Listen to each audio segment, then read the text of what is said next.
Bonjour tout le monde, bienvenue dans ce webinaire destiné à vous expliquer quelles sont les mises à jour produits de la solution PriceLab qui ont été déployées sur la plateforme au mois de février et au mois de mars. On va attendre quelques minutes que tout le monde soit connecté, puis je vais commencer à vous présenter ces différentes nouveautés. Donc, pour des questions de qualité d'enregistrement, vos micros sont désactivés, donc vous pouvez utiliser soit la partie chat avec le bouton discuter, soit si vous avez des questions, idéalement, si vous pouvez utiliser la partie questions-réponses. Comme ça, je pourrai, au fil de la présentation ou à la fin, prendre du temps pour répondre à vos différentes questions. Et n'hésitez pas aussi à utiliser la partie discuter si vous souhaitez vous présenter, si vous souhaitez échanger avec les autres participants aussi.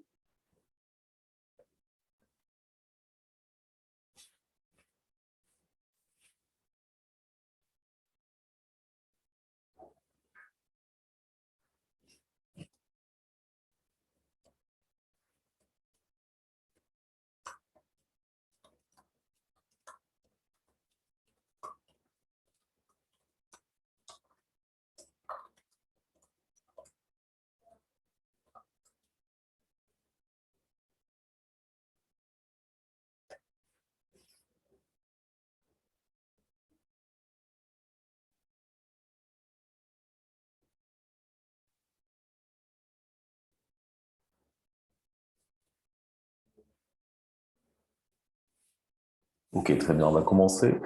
Donc, comme je vous le disais, aujourd'hui, je pense que ce webinaire va être relativement court. Il y a peu de nouveautés, mais en tout cas, une des nouveautés est quand même assez conséquente, vous allez le voir.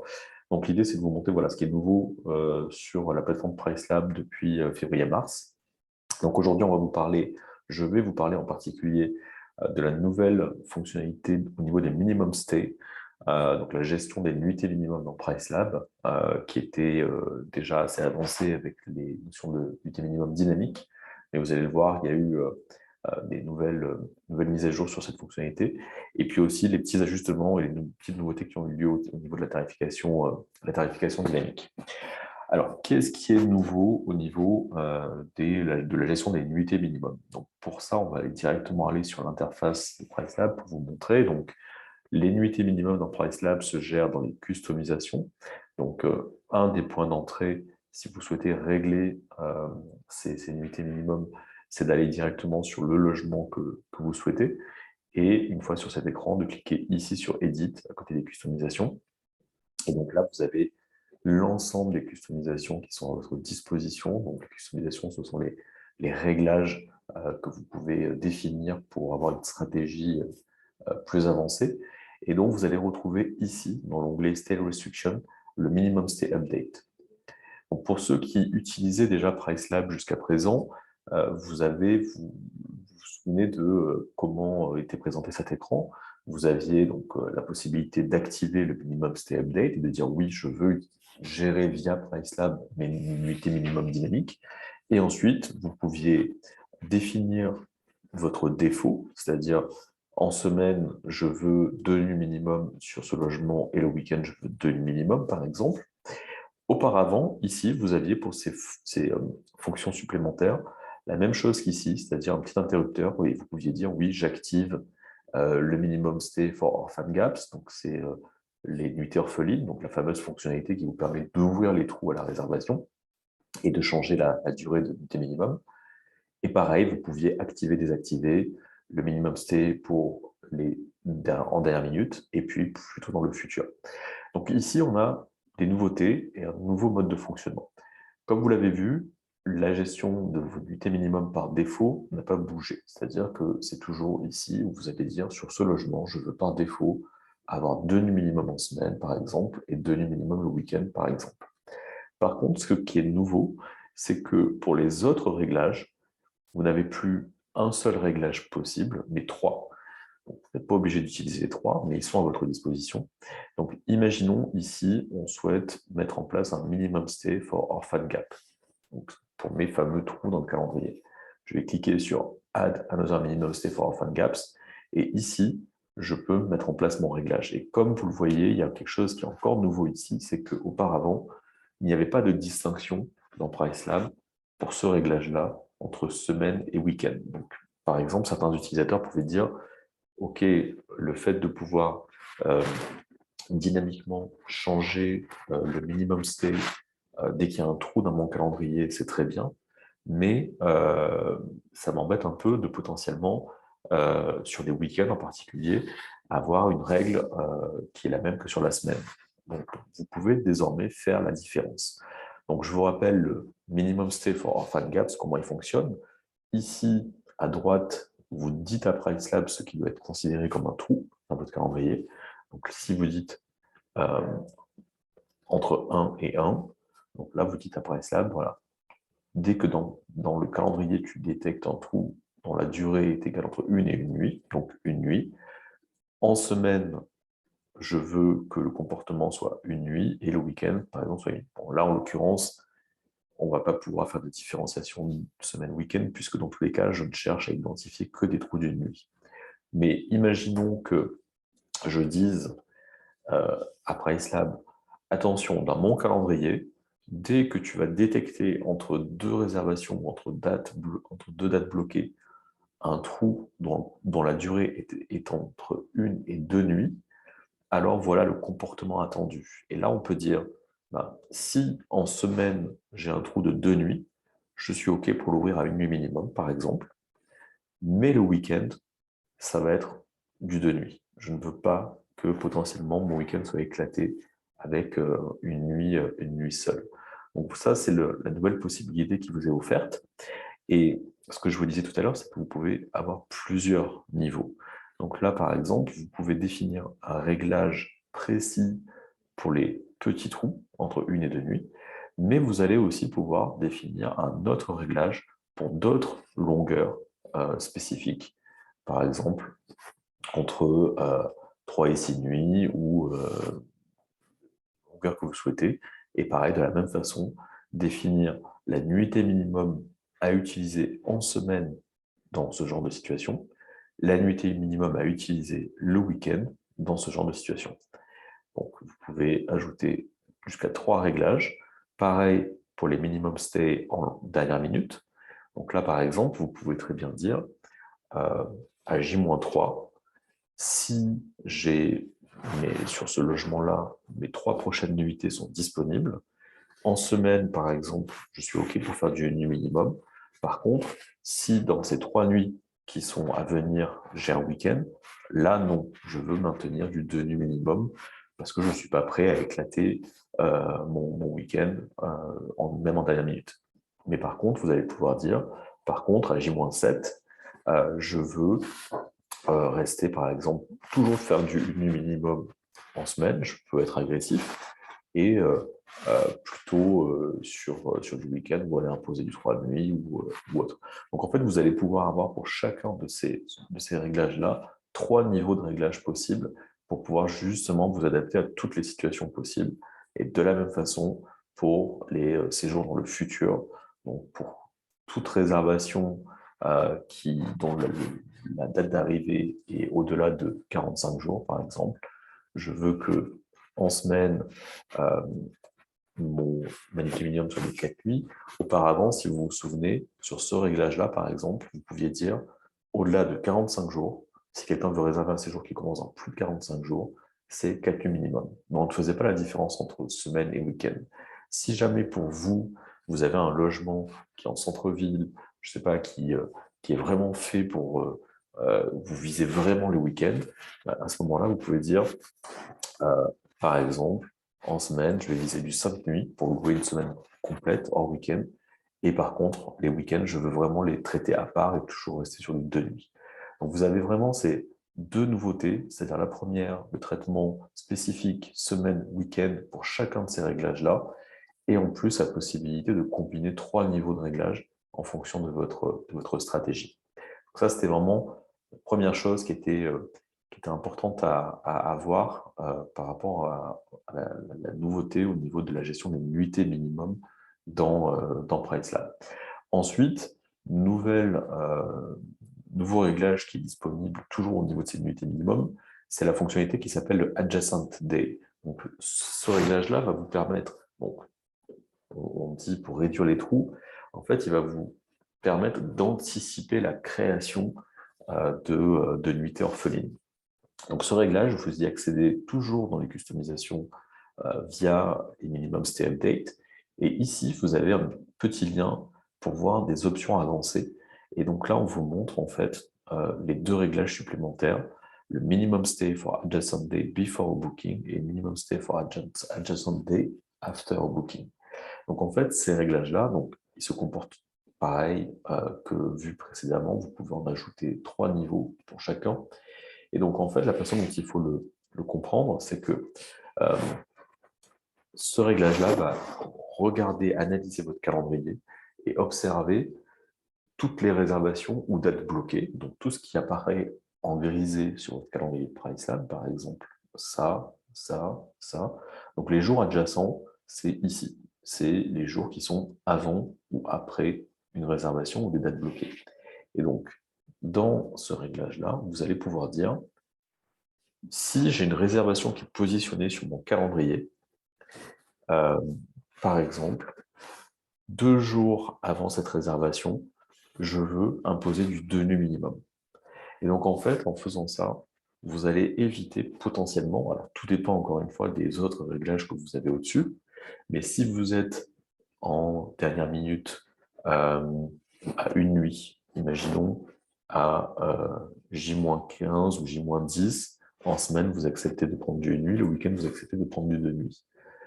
Alors, grâce à ce réglage-là, vous allez dire, très bien, je suis prêt à faire du une nuit, mais attention, si avant une réservation ou avant une date bloquée, donc 2 jours avant, je veux à ce moment-là, ces jours adjacents, je veux qu'ils soient en 2 nuits minimum et je ne veux pas que ce soit du une nuit. Et surtout, ce réglage-là va sans arrêt vérifier le séjour qui est positionné encore avant et va s'activer pour empêcher la création d'un trou. En fait. Pareil pour le after booking, vous allez pouvoir dire après une réservation, je veux par exemple imposer du 2 nuits sur les jours qui suivent directement une réservation existante. Donc ça, c'est vraiment un réglage supplémentaire que vous pouvez mettre en place pour, cette fois-ci, ne pas remplir les trous, mais empêcher, prévenir la création de trous et de nuitées orphelines dans votre planning. Ensuite, autre nouveauté, vous l'avez peut-être vu en haut, quand on est sur les minimum stay update, il y a une nouvelle ligne qui apparaît ici qui vous dit Select minimum stay profile. Cette chose-là n'existait pas avant. C'est-à-dire que jusqu'à maintenant, dans Pricelab, vous alliez sur votre logement directement, ou peut-être au niveau d'un groupe, et au niveau de votre groupe, donc vous pouviez accéder aux customisations de ce groupe, et là aussi, définir vos minimum stay sur le groupe. C'était les 2 points d'accès principaux, au niveau du compte éventuellement aussi, mais c'était les points d'accès principaux pour gérer vos nuitées minimum. Soit vous les configuriez au niveau du logement, soit vous les configuriez au niveau d'un groupe. Maintenant, ce qu'il est possible de faire dans Pricelab, c'est, si on revient ici, c'est de créer des profils de nuitées minimum dynamiques. Et l'intérêt, c'est de pouvoir gagner du temps en ayant votre base de profil. Donc, si on va sur le... Hop. Donc, si je vais dans customisation, donc la customisation, c'est la page dans laquelle vous allez gérer les 3 niveaux de hiérarchie de Pricelab, le compte, qui correspond à votre PMS ou Channel Manager, les groupes que vous avez pu créer qui vont comprendre plusieurs logements et avoir des fonctionnements et des stratégies tarifaires communes, et après les logements. Maintenant, vous avez vu qu'il y a un nouveau choix qui apparaît, qui sont les Minimum Stay Profiles. Et donc, c'est ici que vous allez pouvoir créer vos profils, éditer vos profils de nuitées minimum dynamique en donnant un nom, en définissant votre stratégie de nuitée minimum, en sauvegardant votre profil. Une fois que vous avez créé ce profil, ces différents profils, vous allez pouvoir soit au niveau d'un groupe, aller l'éditer, aller dans vos nuitées minimum, et au lieu de créer toutes vos règles, d'aller chercher le profil de l'unité minimum dynamique que vous souhaitez appliquer pour ce groupe en l'occurrence. Vous pourriez le faire pour le compte ou alors directement au niveau d'un listing, aller modifier le profil de l'unité minimum dynamique à utiliser. L'idée, c'est vraiment, encore une fois, de vous permettre de gagner du temps, de ne pas devoir aller faire ces modifications et ces réglages sur chaque logement, un par un. Donc, au niveau du logement, c'est de la même façon, vous activez et vous pouvez sélectionner le profil de nuitée minimum que vous souhaitez utiliser. Ensuite, toujours sur ces nuitées minimum, nouvelle possibilité, c'est la possibilité d'aller définir ces profils qu'on vient de voir, d'une unité minimum dynamique, et d'aller les appliquer sur des saisons. Parce que peut-être que vous n'allez pas souhaiter fonctionner de la même façon en fonction de la saisonnalité. Si vous avez une forte saisonnalité, vous ne serez pas prêt à faire les mêmes, soit les mêmes efforts en termes de faire une nuit, par exemple. Donc, pour faire ça, toujours de la même façon, l'idée et la logique, c'est toujours d'avoir créé d'abord vos profils dynamiques que vous aurez imaginé, peut-être par saison, et ensuite, sur votre logement ou sur votre groupe, donc si on va sur un groupe par exemple, vous avez la fonctionnalité Custom Seasonal Profile. Cette fonctionnalité-là, jusqu'à présent, vous permettait de recréer des saisons en PriceLab. C'est-à-dire que au lieu d'avoir une tarification dynamique qui est faite sur l'année, avec un prix minimum, un prix de base, un prix maximum, vous pouvez, grâce à ce réglage-là, au niveau d'un groupe ou au niveau d'un logement, venir recréer des saisons et dire par exemple, du 1er janvier au 29 février, vous donnez un nom à votre saison et vous dites, ben voilà, moi je veux utiliser tel prix minimum. Donc vous pouvez changer prix minimum, prix de base, prix maximum. Si vous ne le changez pas, c'est le prix de base qui est sur le logement qui sera utilisé. Pareil pour le prix maximum. Donc là, par exemple, dans cet exemple-là, ce gestionnaire utilise cette fonctionnalité pour uniquement changer les paliers de prix minimum en disant sur ma saison qui est ultra basse, je suis prêt à descendre à 90 € la nuit. Mon prix de base, mon prix maximum, je veux que ce soit ceux qui sont sur le logement. Et pareil pour toutes les autres saisons. Voilà, à chaque fois dire, dans ce cas de figure-là, c'est vraiment une utilisation juste pour se protéger au niveau du prix minimum. Et donc, comme vous pouvez le voir tout au bout, désormais, vous avez la possibilité, par saison, par période, d'aller appeler votre profil de nuitée minimum dynamique à utiliser uniquement sur cette période, donc du 15 mars au 7 avril. Donc là, en l'occurrence, ce gestionnaire va avoir, sur cette période qui va être stratégique pour lui, un prix minimum qui va être plus élevé et un profil de nuitée minimum dynamique qui va être appliqué, qui est spécifique pour cette période, où potentiellement, il va avoir des nuitées minimum plus élevées, il va pas faire de nuit, etc., etc., etc. Et donc, en fait, l'idée là, c'est vraiment de vous permettre d'avoir une stratégie encore plus fine et vraiment adaptée à période spécifique, en étant très souple si vous le souhaitez. Jusqu'à présent, vous pouvez être très souple si vous le souhaitiez en termes de prix, grâce à ces fonctionnalités entre autres. Et maintenant, vous pouvez aussi adapter vos nuitées minimum dynamiques à vos périodes en fonction de votre activité et de la demande que vous constatez. Donc ça, c'est vraiment les grandes nouveautés au niveau de la gestion des minimum stay dans PriceLab. Après, les dernières petites choses que je voulais vous montrer aujourd'hui se trouvent au niveau du Base Price Help et dans le Neighborhood Data, donc les deux fonctionnalités qui sont là pour vous aider à mieux définir vos prix, notamment votre prix de base dans PriceLab. Donc, pour rappel, vous y avez accès soit ici, donc à droite de votre calendrier, vous avez accès au Neighborhood Data. Donc, les données qui sont partagées dans le Neighborhood Data viennent par défaut de Airbnb et vous pouvez constater les données marché à venir, donc les prix futurs, l'occupation future, sur 30, 60, 6 mois ou un an. Et vous pouvez justement aller voir quels sont les prix pratiqués par des logements comparables. Donc là, PriceLab vous rappelle, le logement sur lequel vous êtes, c'est un 3 chambres, et l'analyse que vous avez jusqu'à ici, ce sont des studios jusqu'à 5 chambres. Vous pouvez filtrer et dire non, non, moi j'ai un 3 chambres, je ne veux voir que des 3 chambres, et donc restreindre l'analyse finalement à la typologie exacte de votre logement. Et donc là, vous allez pouvoir voir comment se positionner le logement 3 chambres par gamme, donc avec les fameux percentiles, 25, 50, 75, 90, etc. Donc là, vous pouvez voir finalement où est-ce que vous vous situez par rapport au marché, et vous pouvez aussi voir sur le futur les dates sur lesquelles il y a déjà des taux d'occupation, des pics d'occupation qui sont constatés. Donc, la nouveauté, c'est que, donc, premièrement, vous pouvez, au niveau du Neighborhood Data, afficher la carte. Vous allez pouvoir zoomer sur la carte. Et donc là, on a filtré sur des logements 3 chambres. On va vous montrer les logements 3 chambres qui sont à proximité et qu'on va prendre en compte, du coup, pour cette analyse, leur niveau de prix. Donc, plus c'est rouge, plus c'est élevé. Et surtout, vous allez pouvoir au survol avoir des infos sur le logement, et surtout en cliquant dessus, vous allez être emmené vers l'annonce Airbnb du logement en question, ce qui va vous permettre finalement de voir vraiment à quoi ressemble ce logement qui est pris en compte dans la comparaison. Autre nouveauté, je vous disais au début, vous avez des informations par défaut qui viennent d'Airbnb. Vous pouvez aussi décider de voir aussi les infos qui viennent des hôtels via Booking.com. Donc, on vous les présente sur le graphe qui est ici.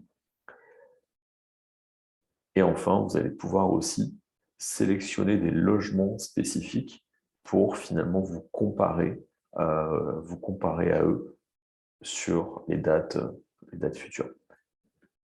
Donc ça, c'est les nouveautés qui sont présentes dans le Neighborhood Data, mais ces informations-là, vous les avez aussi quand vous êtes, encore une fois, sur votre logement, via le bouton Help me choose base price, puisque c'est ici aussi qu'on vous donne des données marché pour vous aider à définir au mieux votre prix de base dans PriceLab. Vous vous retrouvez aussi avec cette carte. Le carré gris, c'est votre logement. Vous allez pouvoir zoomer. Et donc, c'est grâce à ces données que PriceLab va vous aider à définir au mieux votre prix de base. Encore une fois, vous allez pouvoir filtrer et dire, bon, ben, mon logement est à 3 chambres, je ne veux finalement prendre en compte que les 3 chambres. Donc, vous voyez que les points sur la carte disparaissent pour ne tenir compte que de ces logements-là. On vous montre dessous les prix moyens à la nuit des logements 3 chambres par mois. Et donc, vous avez automatiquement le prix recommandé qui vous est proposé. Et encore une fois, sur cette même carte, vous allez pouvoir cliquer sur le spot et aller voir l'annonce en question. Et chose qui a été présentée, que je vous expliquais dans le dernier webinaire, mais qui peut être très intéressante, c'est que selon le secteur dans lequel vous travaillez, vous gérez des logements, là, vous voyez par exemple que PriceLab, si on a restreint des logements 3 chambres, il nous trouve 19 logements. Vous voyez que potentiellement, les logements pris en compte sont sur un secteur qui est quand même assez large. Vous pouvez très bien, si vous le souhaitez, dire attention, certes, le rayon est large et me permet d'avoir beaucoup de logements et beaucoup de données pour avoir une information qui est assez fine, mais attention, moi je connais très bien le secteur, je connais très bien mon quartier, ça ne se passe pas comme ça.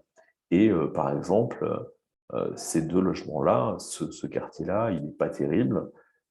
Et moi, mon logement est ici, ce n'est pas du tout comparable. Donc, en termes d'ambiance, de quartier, de plein de choses. Donc, vous allez pouvoir aussi vous-même, finalement, sélectionner votre propre secteur grâce à l'outil qui est ici au lasso et finalement dessiner la zone que vous souhaitez prendre en compte uniquement et dire, voilà, moi, ce secteur-là, oui, effectivement, c'est un secteur sur lequel il y a des logements qui sont comparables en termes d'offres, de prestations, de standing, etc., à mon logement. Au-delà de cette zone, on ne peut pas considérer que ça va être la même offre. Et donc, vous pouvez dessiner un secteur. Donc là, on a peu d'annonces, donc les chiffres n'ont pas bougé. Mais si vous faites l'exercice sur une zone plus dense, avec beaucoup plus de logements, et vous définissez votre propre secteur, vous verrez que les données ici vont se mettre à jour pour finalement ne tenir compte plus que des logements qui sont dans le rayon que vous avez sélectionné. Donc voilà les nouveautés sur la partie Base Price Help Neighborhood Data. Donc si vous cliquez dessus, vous allez pouvoir voir l'annonce. Et vous avez aussi jusqu'à présent dans PriceLab les données qui étaient prises en compte en termes de comparatif pour un logement. Donc on prenait en compte forcément l'adresse du logement, mais le nombre de chambres, mais on vous présente aussi maintenant, on vous donne l'information de la capacité d'accueil.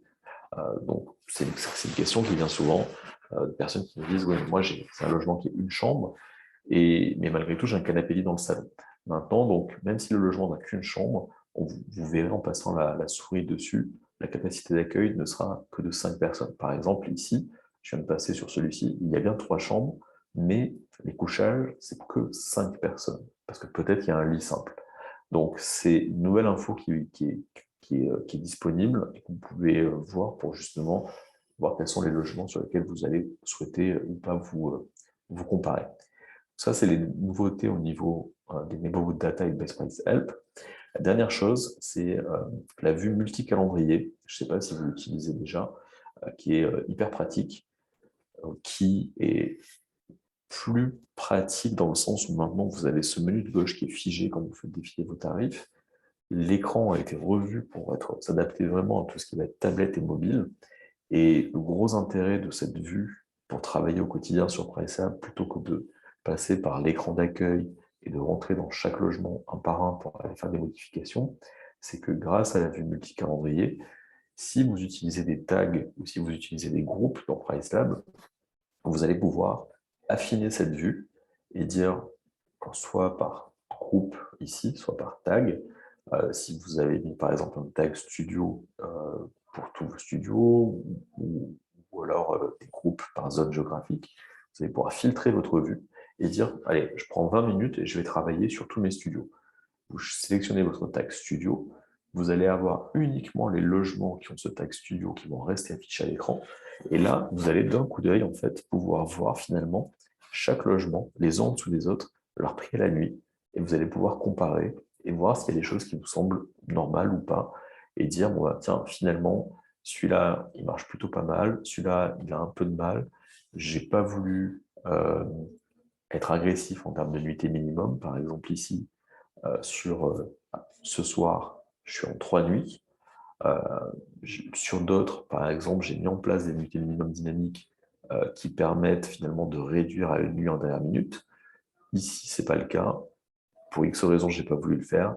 Et si je testais, et vous sélectionnez la date en question, vous allez lui mettre une nuit, ajouter, vous êtes passé en une nuit, et vous pouvez continuer de travailler, vous pouvez passer à autre chose. Là, par exemple, c'est pareil, vous vous rendez compte que finalement, ici, c'est réservé ou bloqué, et vous avez la nuit de ce soir qui est toute seule. Et peut-être en plus, vous vous rendez compte que vous êtes à 1028 euros, et vous êtes à 5 nuits minimum. Elle va être invendable. Ben justement, en ayant fait ça, vous allez pouvoir vous dire, ah, je pense que j'ai loupé un truc, j'ai fait un mauvais réglage, et en plus, je suis en 5 nuits minimum. Vous allez pouvoir sélectionner cette case et dire, non, non, c'est pas possible.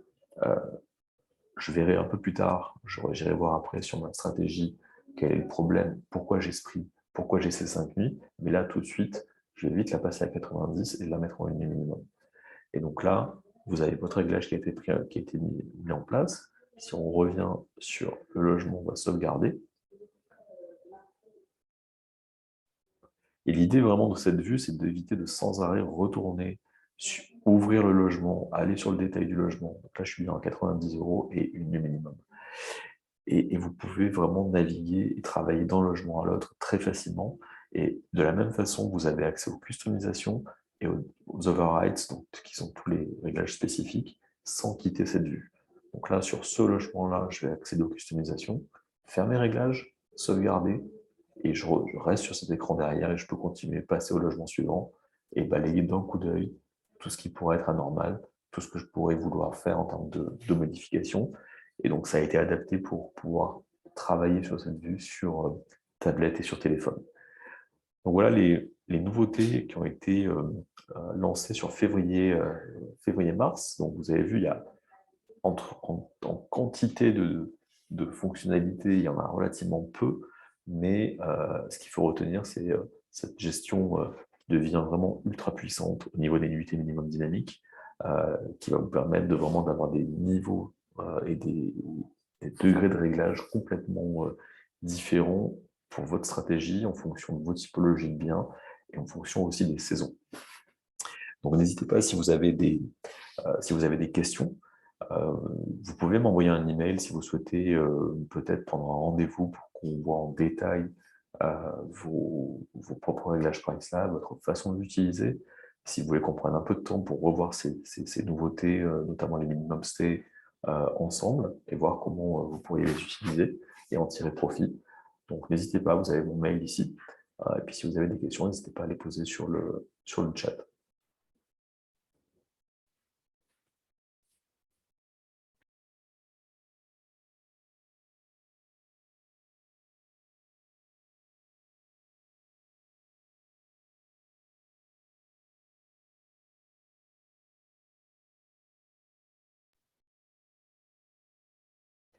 Bon, nous n'avons pas de questions. Mais écoutez, vous pourrez revoir cette présentation qui sera partagée en vidéo sur la chaîne YouTube de PriceLab. Et puis d'ici là, n'hésitez vraiment pas, vous pouvez m'envoyer un email, on peut programmer du temps ensemble pour voir ensemble vos réglages et si vous souhaitez voir comment vous pouvez mieux utiliser PriceLab pour votre stratégie tarifaire. Merci beaucoup, bonne journée à vous, au revoir.